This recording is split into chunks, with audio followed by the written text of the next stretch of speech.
several questions regarding Libya. Your perspective on what's going on there, what our role should be. Right.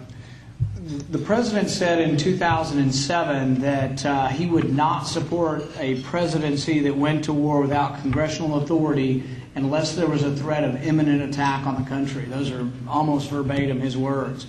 I think it shows a great deal of hypocrisy and lack of respect for the Constitution to bomb a country without having the people's representatives at the very least discuss it.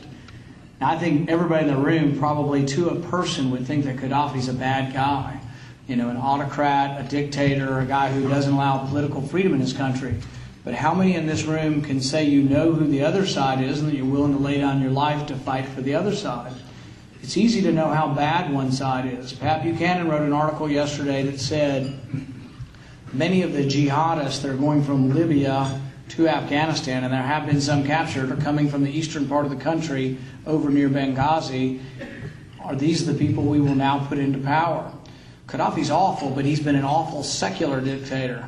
Do we now want to institute a fundamentalist Islamic government that will have Sharia law and hate America even worse? One thing we should keep in mind is when we supported the freedom fighters in Afghanistan in the 1980s, you know who their leader was?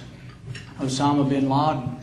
It was the explicit policy of our State Department for at least a decade to support radical jihad. In those words, because we thought that Islam was a problem for the Soviet Union. Well, guess what? It became a problem for us too. The radical Islamists ended up hating us as much or more than the Russians.